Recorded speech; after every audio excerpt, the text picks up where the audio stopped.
नमस्कार, आप देख रहे हैं बुलंद आवाज पूजा सिंह के साथ। दोस्तों, हाजिर हूं एक नया वीडियो लेकर। 9 अक्टूबर को बसपा उन लोगों को मुंह तोड़ जवाब देने जा रही है जो लोग बसपा को खत्म मान चुके थे।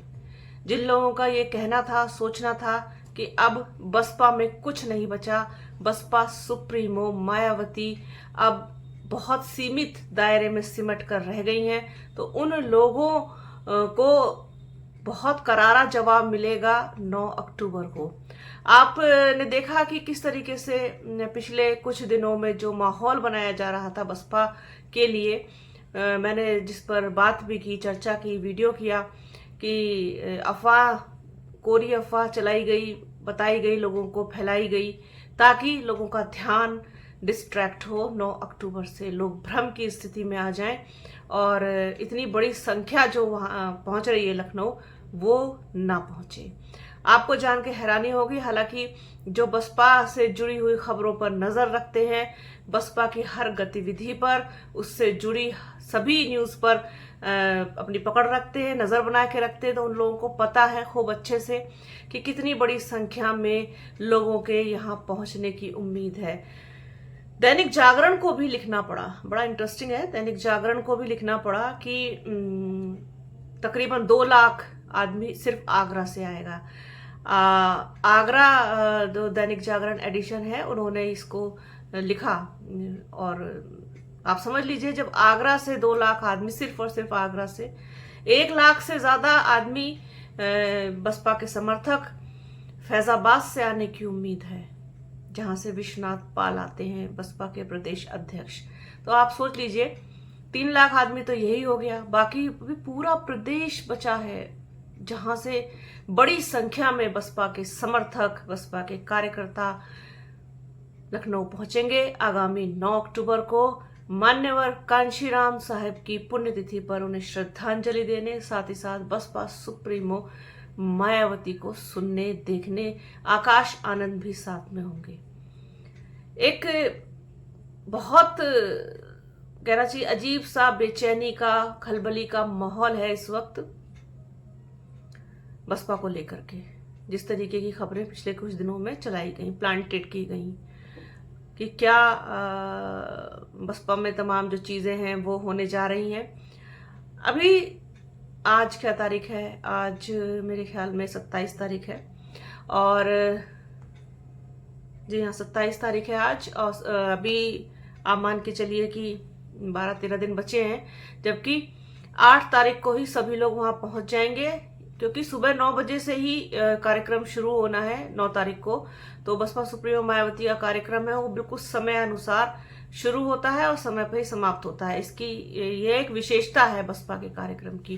तो ये होगा, इसके लिए भाई जिनको दूर से आना है वो तो बहुत जाहिर तौर पर 8 तारीख को ही लखनऊ आ जाएंगे, और हो सकता है कुछ लोग 7 तारीख को भी आ जाएं, जिनके पास अपने रुकने ठहरने की कुछ व्यवस्था है। वैसे तो व्यवस्था सब की गई है, किसको कहाँ पर रुकाया जाएगा, कौन जो जहां जहां से आ रहे हैं उनकी सारी व्यवस्थाएं, वो सब कुछ प्लानिंग के हिसाब से चल रहा है कि किसको कहाँ पर रुकाना है, ठहराना है, पार्किंग कहाँ होगी, कितनी दूर पहले गाड़ियां खड़ी हो जाएंगी, कितना पैदल चलना है, ये सारी चीजें क्लियर होंगी, एकदम क्लियर हैं।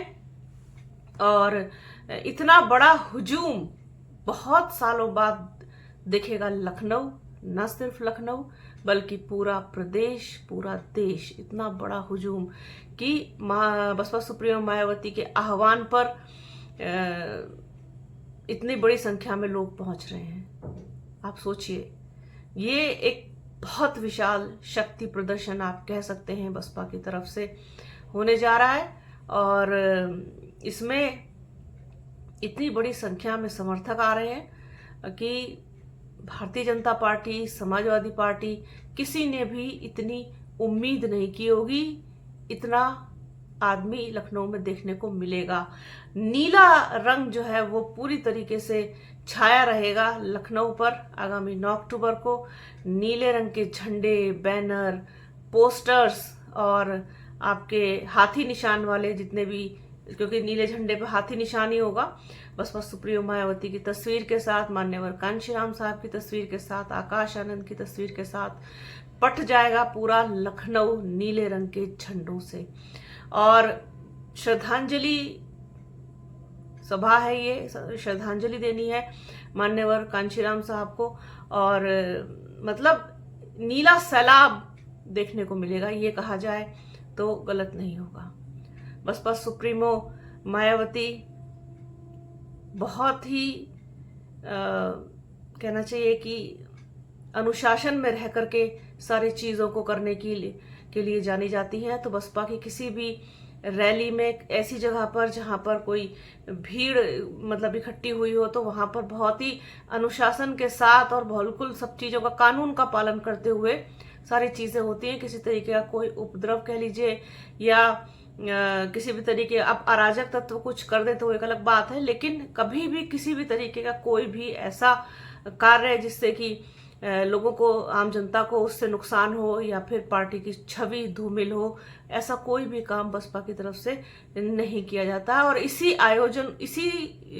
मतलब बात को बिल्कुल मद्देनजर रखते हुए इस पूरे आयोजन को सफल बनाने के लिए लगी हुई हैं तमाम टीमें बसपा की, सब अलग अलग उससे ये कौन क्या देखेगा वो सारी चीजें हैं, बिल्कुल उसी पर काम हो रहा है। तो कुल मिलाकर के जिन लोगों ने ये सोच लिया था कि बसपा खत्म हो गई है, बसपा में अब कुछ नहीं बचा है, बसपा सुप्रीमो मायावती अब एक्टिव नहीं है, बाहर नहीं निकलती हैं, आकाश आनंद में दम नहीं है, और इस तरीके की तमाम बातें आपने देखा कि पिछले कई सालों से चलती आ रही, जब से बसपा का वोट शेयर कम हुआ है उसके बाद से। तो अब बसपा बताने को तैयार है कि 9 अक्टूबर को कि देखिए हमारे पास क्या है और क्या बचा है अभी तक। इसके लिए पूरी तरीके से तैयार है बसपा उन लोगों को करारा और मुंह तोड़ जवाब देने के लिए जिन्होंने ये नैरेटिव सेट करने की पूरी कोशिश की। और मुझे लगता है कि कहीं ना कहीं बसपा सुप्रीमो मायावती को भी ये चीज समझ में आई कि ये जो लगातार इस तरीके का हो रहा है, इसको रोकना बेहद जरूरी हो गया और ये बताना और जताना जरूरी हो गया है कि हम अभी हैं, बसपा अभी है और बसपा खत्म होने वाली पार्टी नहीं है। तो आगे जो कुछ भी होगा, अभी थोड़े से दिन बचे हैं, बीच में जो भी कुछ हमें अपडेट मिलेगा आप लोगों के साथ जरूर शेयर करेंगे। वीडियो कैसा लगा कमेंट बॉक्स में जरूर बताइएगा। बने रहिए हमारे चैनल के साथ। हमारे चैनल को लाइक कीजिए, शेयर कीजिए, सब्सक्राइब कीजिए, बेल आइकन घंटी जैसी आकृति जरूर दबाइएगा जिससे कि आने वाले वीडियो का नोटिफिकेशन आपको मिल सके। वीडियो को प्लीज पूरा देखिएगा, ज्यादा से ज्यादा शेयर कीजिएगा। अपना और अपनों का बहुत ख्याल रखिए। जल्द मिलूंगी आपसे एक नए वीडियो में, एक नए मुद्दे के साथ, एक नई चर्चा में। तब तक के लिए जय हिंद।